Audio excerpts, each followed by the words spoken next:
Nagaan siniif haa ta'u Faayisaa Best One Financial irra. Egaa amma beekan amma dandeenyu wal gargaarre Rabbitti jaallataa aadaa keenyas jennee odeeffannoo faayidaa qaban Best One Financial irraa isiniin gahaa jirra. Akka fakkeenyaatti yeroo darbe namoonni baay'ee chaanelii keenya waan hin beekneef odeeffannoo waa'ee idil appilikeeshinii karaa iimeeliitiif karaa meesejii namoota baay'eetiin gahaa turre. Gara fuulduraatti garuu kallattiidhaan odeeffannoo intro irratti ibsame irratti odeeffannoo argachuuf Best One Financial channel subscribe godhaa notification bellis tuqaa. Namoonni warri idil loan applicationii guuttanii $1,000 bilisaa argattanii bilbilaan iimeeliidhaaf teekstii gootanii nu galateeffattan nus isin galateeffanna. Egaa gara guyyaa dubbii irraatti yommuu deemnu IRS waa'ee COVID-19 wajjin wal qabsiisee namootaaf faayidaa dabalataa kan inni godhe wajjin ilaalla jechuudha. Egaa akkuma CARES Act Notice 2020-50 keessatti ibsametti namoonni galiin isaanii yookaan immoo namoonni dhukkuba COVID-19 galiin isaanii irrateef jireenyi isaanii miidhame maallaqa retirement account isaanii keessaa akka fudhatan ibse. Egaa qualified retirement account yookaan immoo accountii soorama isaanii keessaa maallaqa fudhachuu danda'u jedhee ibseera. Egaa qualified retirement account yommuu jennu 401k, 403a, 403b, 457b, 457b fi IRA account warra jedhamanidha. Egaa namoonni qualified retirement account kana qaban tokkoffaa account isaanii keessaa maallaqa hanga 100,000tti fudhachuu danda'u jedha. Okay? Amma 100,000tti akka liqiittis haa ta'u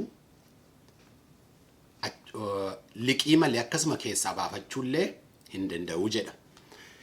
Inni lammaffaan yoo akka liqiitti fudhattan maallaqa hamma 100,000tti akkaawuntii keessan keessa jiraatee yoo fudhattan hanga December 31tti deebistanii kafaluu jalqabuu dhiisuu ni dandeessu. Egaa akka liqiitti yoo fudhattan hanga December 31tti kafaluu jalqabuu dhiisuu ni dandeessu jedha. Inni sadaffaan immoo maal jedha? Maallaqa fudhattan kana keessa kan akka galiitti herregamu harka 3 keessaa harka 1 duwwaadha bara kanaa jedha.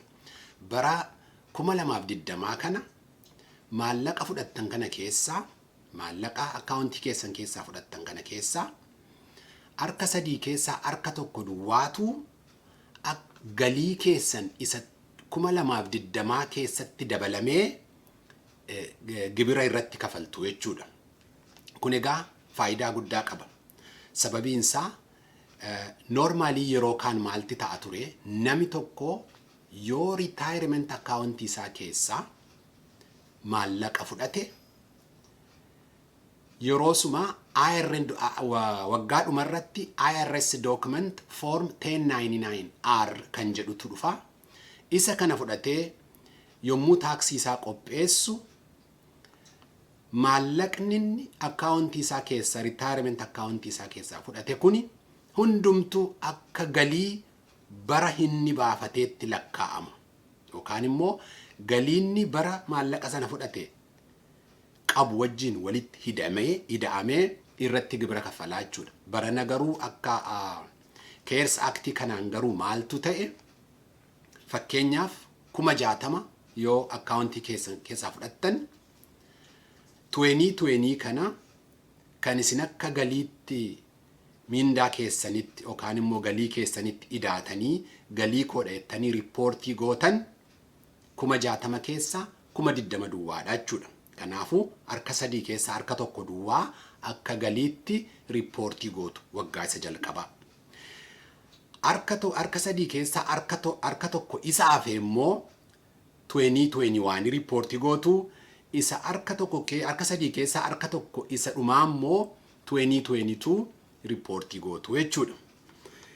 Inni arfeffaani maallaqa kana waa retirement account keessaa fudhattanii inni persentii 10 adabbiin ture sun amma hafeera. Adabbiin persentii 10 suni amma hafeera. Kuni maal jechuudha? Yeroo kaan namni tokko namni retirement account qabu yookaan immoo 401k qabu utuu umuriinsaa waggaa 59f walakkaa utuu hin ta'in account isaa kana keessaa yoo baasee fayyadame persentii 10 adabama. Persentii 10 adabamuu isaa duwwaatu hin ta'in maallaqa sana hunduma isaa irratti taaksii kafalaa jechuudha. Kuni amma persentiin 10 hin adabbiin kuni kaafameera jechuudha. Inni shaneffaani yoo maallaqa fudhattan kana maallaqa account keessan keessaa fudhatan retirement account keessaa fudhattan kana yoo anoo deebiseen retirement account koo keessatti galcha jettanii murteessitanii waggaa 3 keessatti deebitanii gashitanii tokkoffaa gibira irratti hin kaffaltanii lammaffaa gibira yoo irratti kaffaltan immoo gatii gibira isin kaffaltan sun isinii deebi'a jechuun gibirri inni isin irratti kaffaltan sun deebi'ee isinii kennama jechuudha. Kana maal jechuudha? Akka rolloveritti isiniif ilaalamaa jechuudha. Egaa itti fufee eenyu kan maallaqa kana fudhachuu danda'u yommuu jennee ilaallu tokkoffaa nama dhukkuba COVID-19tiin qabamee ture yookaan immoo maatiinsaa qabamee turedha. Namni kun kwalifaayii gochuu danda'a. Inni lammaffaa sababii COVID-19 kanaanii nama galiinsaa hirrate yookaan immoo nama galii dhabee ta'uu danda'a. Inni sadeeffaan nama quarantine ta'e nama dhukkuba COVID-19 kanaan shakkamee of quarantine godhee tures nami kunis kwalifaayii godha jechuudha. Inni arfeffaan nama sababii COVID-19 kanaanii sa'atiin hojii isaa hirrate yookaan immoo achumaayyuu hojiirraa hari'ame yookaan immoo hojiirraa hirrifame nami kunis kwalifaayidii ta'adha.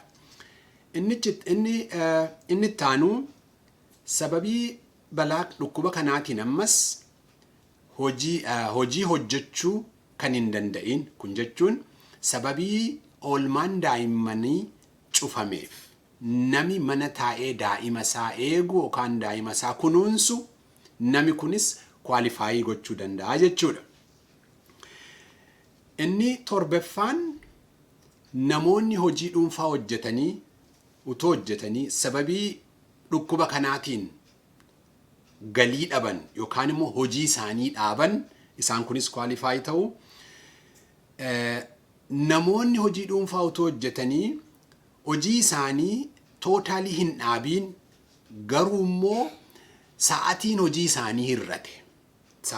isaanii hirrate namni kunis immoo kanaaf kwalifaayii godha jechuudha. Egaa kana fakkaataa namoonni karoora qabdan maallaqa kanatti fayyadamuu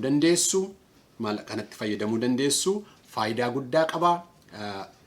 Tokkoffaa akkuma isiniin jedhee persentii 10 adabbii 10 hamma 25tti adabbii kafalamu ture isaa weevii godhaniiru. Inni kun isa guddaadha. Lammaffaa immoo dur maaltu ta'ate yommuu namni maallaqa retirement account keessaa baasu wagguma maallaqa sana baase sana akka galiitti yaadamee taaksii irratti kafalama ture. Amma garuu yoo deebisee hin kafalu ta'e harka 3 keessaa harka 1 duwwaa irratti kafala bara duraa isa kaan bara dhufu isa hafe immoo barachaanudha. Yoommoo deebisee kafala ta'e haadhuma isaa amma waggaa 3 keessatti waa tokkoyyuu taaksii irratti hin kafaluu jedha. Kanaafuu namoonni karoora qabdan akkuma jedhee itti fayyadamuu dandeessu.